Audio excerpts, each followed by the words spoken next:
Well, hello ladies and gentlemen, and welcome to this next installment of Bye Bye Windows, Hello Linux. Today we're going to install MX Linux and have a look at that. So let's get started. Okay, if you go to the MX Linux website, it's mxlinux.org, very easy, and this is the front page that you have. And on the front page there's a nice big button that says download MX Linux. So let's click on it. Unfortunately, it then doesn't really become very easy, because when you actually look at here, there's no more big buttons that say download MX Linux. What you've got to do is to come to how to get it, and then come to direct download and click on mirrors. This will open a new page which is nice and pretty, but it is not all that useful because the items are too close together. So unless you're actually in Perth, Australia or somewhere like that, then it's a bit difficult. So what you have to do is you have to scroll down until you get to this table here, and then look for your country.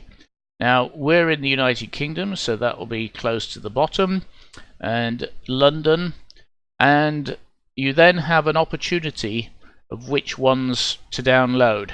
Because most people have a 64-bit processor, this is the one that you'll want. Now, if you have a very old computer, and I do mean very old, then you'll want the 32-bit. But virtually all the computers sold in the last 7 or 8 years are 64-bit.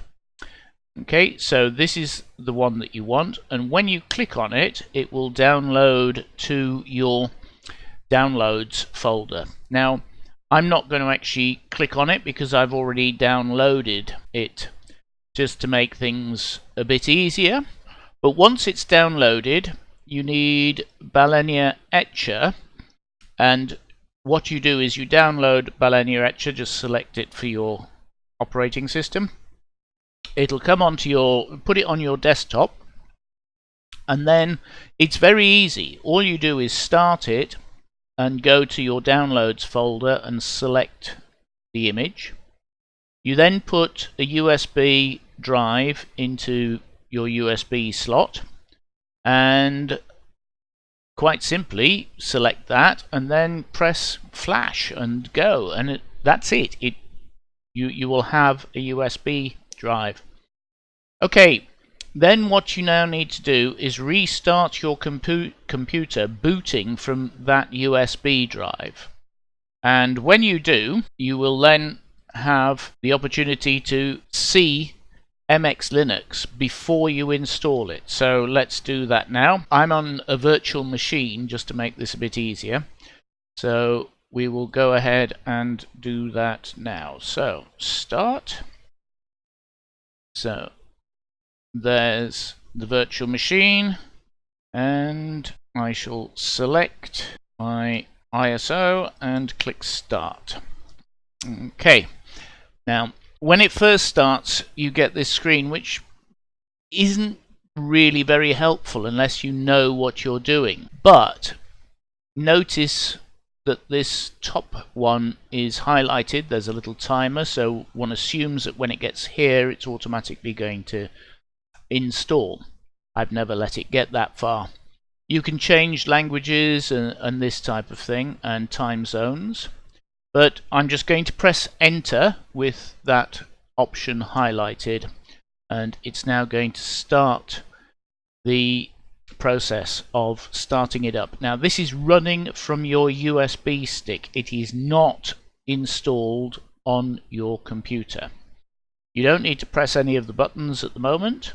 Just let it go through its startup procedure, which is looking at what you have on your computer. Okay, we're nearly there. We're just waiting for the colored screen to come up. What happens is while it's starting up, you get this grayscale screen, and once it's loaded itself, you get the color screen. which should happen any moment. There we go. So it's now started up. Now this is very, very good here. Okay, and I would recommend that you actually go through the FAQs and the user manual, and the fact that you've got a default information in front of you is also excellent. Now remember, this is not installed on your computer, and one of the things I'm going to do is I'm going to increase the size of the screen. So if we come down to the bottom left hand and click on it, we get the menu, which is similar to a sort of Windows style menu, but it does have an area where you can type in here. And what I want is I want this all settings at the top. So we'll click on that, and we get something which is rather like control panel. Okay, and what we need to do is we need to change the display. So let's come down until we find display, and we will click on it. Now here you can see again, it's the same problem that I had with Manjaro, in that the screen isn't really very big. This is why I need to change it. And so we'll click on this, and I'm actually on 1280 by 960. So if I click on 1280 by 960 and click apply, and it immediately jumps to my other screen, but there we go. As you can see, we're now full screen. So this should be a bit better for you to see what's happening. Now there are other things that you can do on here, but I'm not going to do it now because we're going to install MX Linux. And to do that, you'll notice that they've put an installer onto the desktop. Okay, so I'm going to close that for now, and we're going to click on the installer, and hopefully the installer, when it actually starts installing, will see the screen size, which will make it easier once everything's installed. So click, and the installer starts. Now this isn't as friendly as the Manjaro installer, or even possibly the Linux Mint installer. I find this one not as friendly. So the first thing you need it to do is to tell it your keyboard. Now if you're in the US, you don't need to do anything. You can click on next. But if you're not in the US, you need to change the keyboard. So click on that, and you need to click on the plus. Now this scroll system isn't really very useful. You can come down here and you can see it's not the best thing in the world.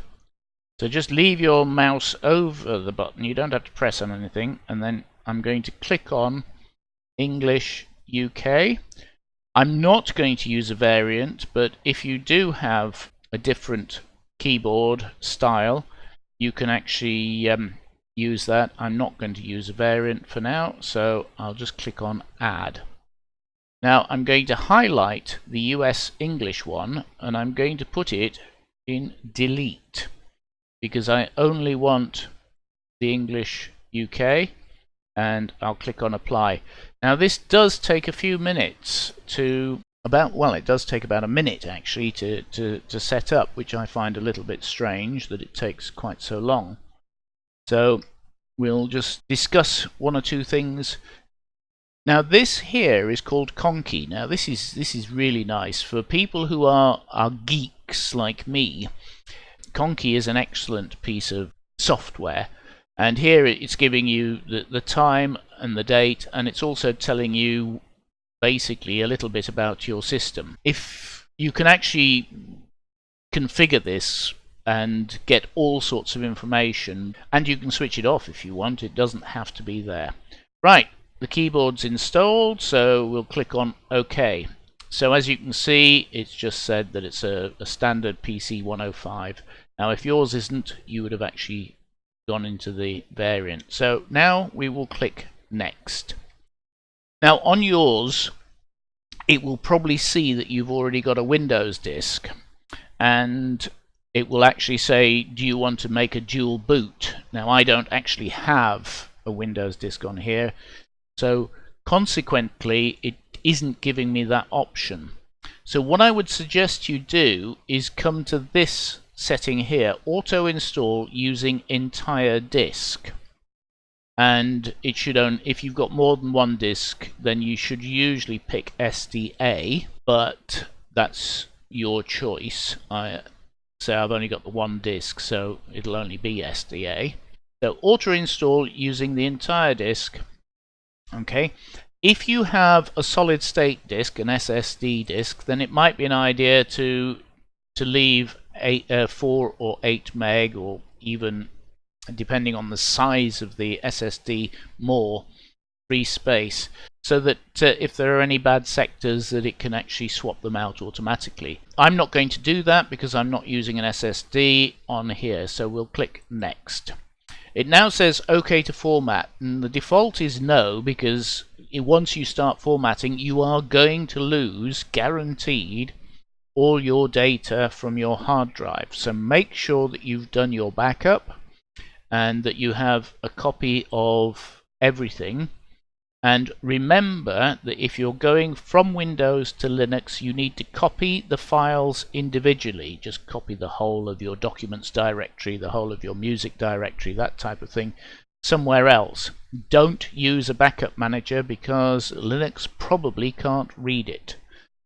Okay, so if you have a look at the first video in the series, it will tell you about that. So I'm going to click yes, and now this will take a few minutes. So what we will do is we'll come back. You can actually read what it says here, but we'll come back when it gets to about 95%, and it requires some input. So we'll see you in a moment or two when we get there. Okay, well that took about 5 minutes, not very long, and as you can say, it's paused for operator input, which basically means it wants you to click next. Okay, you now have a name for it and a computer domain. Now, if you're on a domain, which is very unlikely, then you will use a computer domain here. You don't have to. You can put anything you like in. So, for example, you could put in your Linux name or anything like that. It doesn't really matter. I'm not on a domain. I'm just going to leave this as example DOM. Right, now a Samba server is for if you need to connect to a Microsoft computer. And so if you have other people in your house, in your company, that have Microsoft computers and you'll need to connect to them, then you need the Samba server, or you may need the Samba server for it. Now, the standard work group for Microsoft is called work group, so it's a good idea to leave that as is. If you're in a company and you have a different name for the work group, then you can change it here. So click next. Now, this is one of the things that I think is a little bit strange. Now, I changed the keyboard to English keyboard, but it hasn't picked that up. And yes, I know right at the very beginning I could have changed the locale by pressing F2, I believe. But why didn't it pick up I've changed the keyboard? So anyhow, we'll come down and we'll click United Kingdom British English.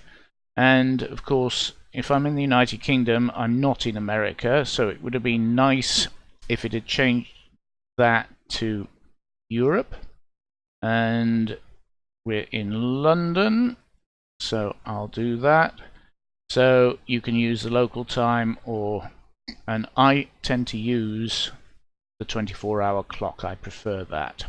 Okay, you have some services which you can look at and so on, but if you don't know anything about Linux, or you know very little about Linux, then it's probably not a good idea to go into the services. Basically, these are the programs that will start up when the computer starts up. That's basically all it is. So you don't need to go into there. So next, we'll click on next.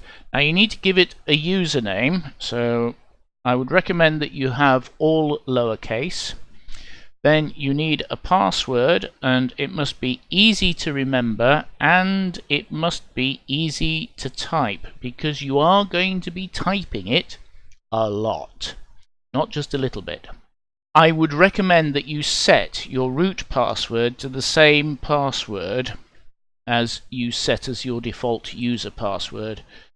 This means that if for any reason when MX Linux boots up you need to go in as administrator, as root, then it's got the same password. And also if you need to change using sudo or something like that, then it's got the same password. I would leave all of these unticked. I really would, because showing passwords and auto login are not really secure. So leave them unticked. As I say, it gives you a bit of information down the side there, and click on next. Okay, you've then got some information about getting help, and it should now start. There we go, the finish of the install. Now grub, as it says, is the startup window. When Linux actually starts, you'll get a window that comes up which offers you the opportunity to Linux normally or not, and that's what the grub screen is. You don't have to worry about it, and it usually only shows for a few seconds, so on startup, before it defaults to starting normally. Okay, this won't take very long. We should be finished within a couple of seconds or so. Okay, well that took about 30 seconds or so, and it's come up to say installation is complete. I would leave this ticked, automatically reboot the system. Okay, and then all you have to do is click finish. Now I'm hoping that the installer saw the screen size and has informed and set those as the default parameters for the screen size when it reboots. But you never know. So let's click finish and it should start to reboot.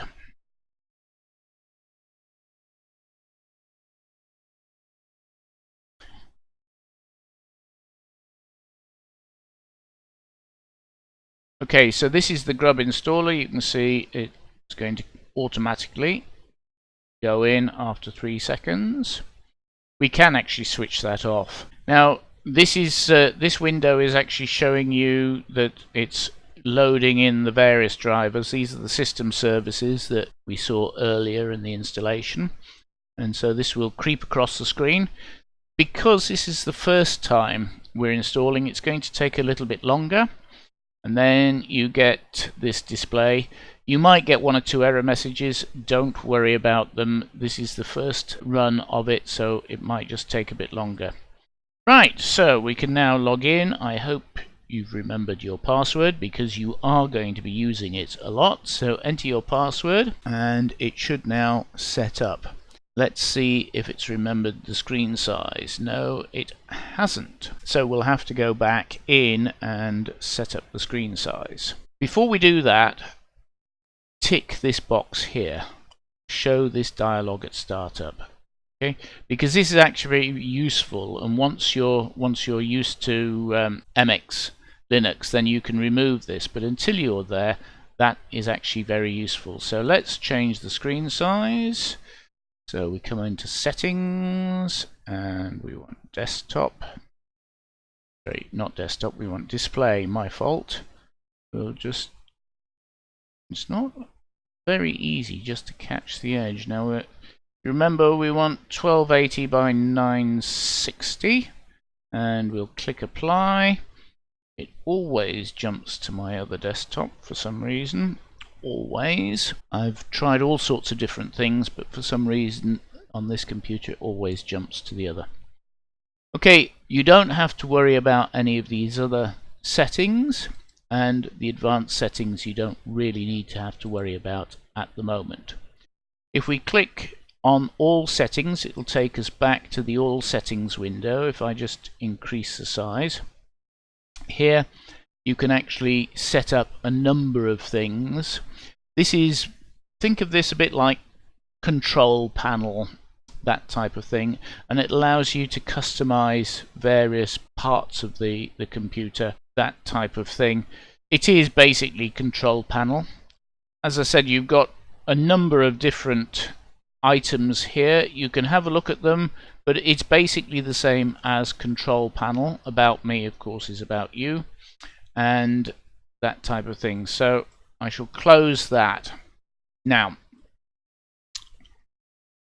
if you don't like the Conky system, then you can switch it off. And if you click on the start button at the bottom, you'll see it says Conky toggle. And if I click on it, it's gone. And if you click on it again, it should come back. And this time it's come back over on the top right hand side, which is actually where I'd like it. Tools. Okay, these are part of the system settings. Now, here you've got Conky, so you can actually set this up, but if you have NVIDIA and you need to install an NVIDIA driver, well, this is it. You can think of this a bit like the sort of system settings within Control Panel. It is actually quite a powerful system in here, and it's a good idea to click on the manual and read the manual before you actually do anything. Now, tweak panel, etc. Now, this is actually very useful because you've probably noticed that the taskbar is down the left hand side of the screen. And you might not like that. You might like it down the right hand side of the screen or across the top or the bottom. Well, if you click on tweak, you can actually move where you want the panel to be and that type of thing. Now, you can see at the moment it says display vertically left. You can actually have it display vertically right if you wish. Or you can actually have it at the bottom. Okay. And here you would need to click apply, and you can see it's now at the bottom of the screen. Now, the panel itself, if you click on the button, you can change the panel itself. So you've got a theme that you can use for it. You can decide what you want to do with your panel. Now, the Windows Manager, this decides what this window looks like. We're currently using the Greybird MX with the Arc Dark. If you want the Arc, you can see. Okay. I prefer the Blackbird one, so we will have the Blackboard. You've got various keyboard shortcuts so you can program in, and you can decide what's going to happen when your mouse goes over the top of something. Okay, and this again decides what's going to happen when something gets to the top or the bottom, okay, of the screen. So close that, and finally we have appearance. Okay, and here it's the appearance of the system, so we'll close. Now, one of the other panel preferences that you can have is the size of this panel at the bottom. Now, I prefer it to be a bit smaller, so, and I do hate these. Why I can't type it in, I don't know. But I prefer it to be a bit smaller, so I've just dragged it to 25. Okay, and you can change the different settings on here as you wish. Okay, codecs. Now, you may have sound cards, video cards, different things like that, and you'd want to download the codecs to make these work.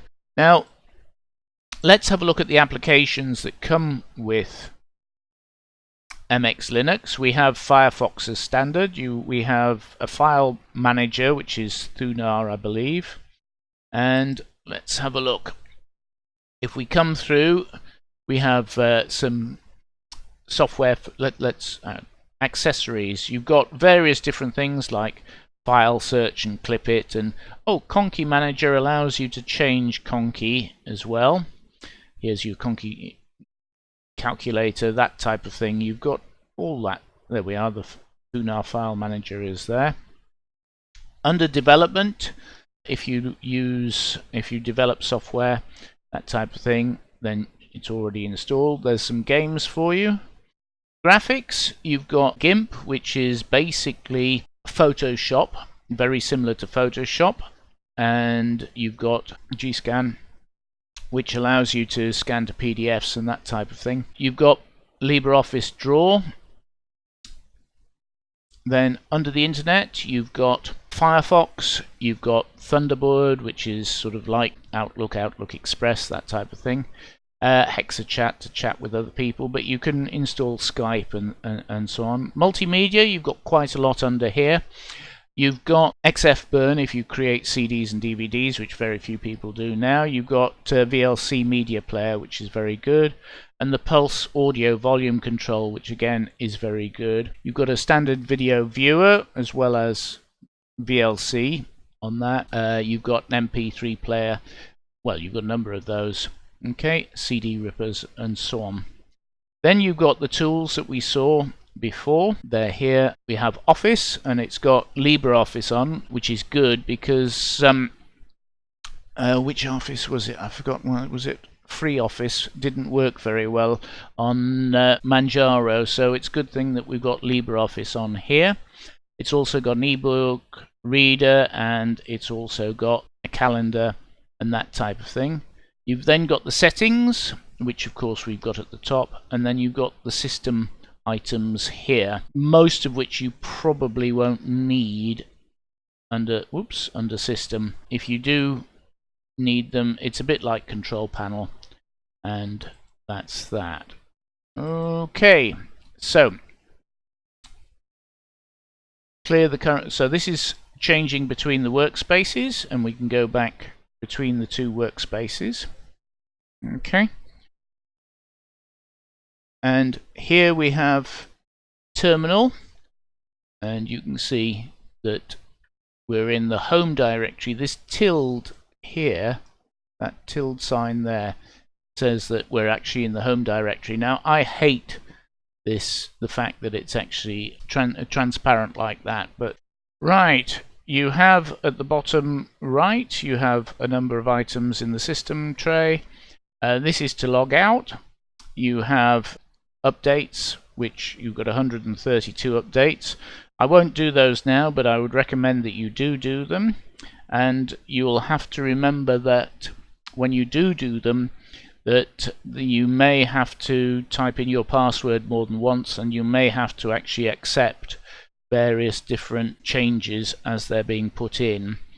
You've got your sound, and you've also got mount and unmount. Now this is for, well, you can see it's for any removable device. So if you've got a USB stick in, you can actually mount it or unmount it through here. Battery power, if you're on a battery, this is your network connection, so Wi-Fi or whatever.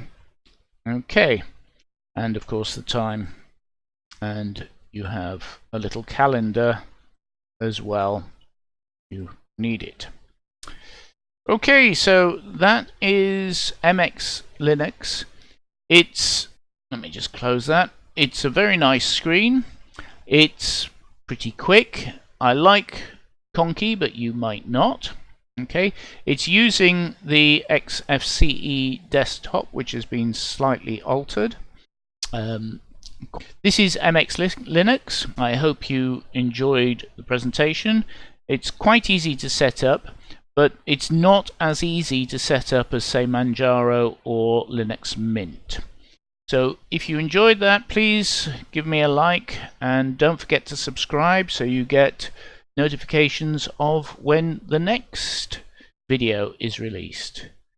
My name is John. Thank you for watching.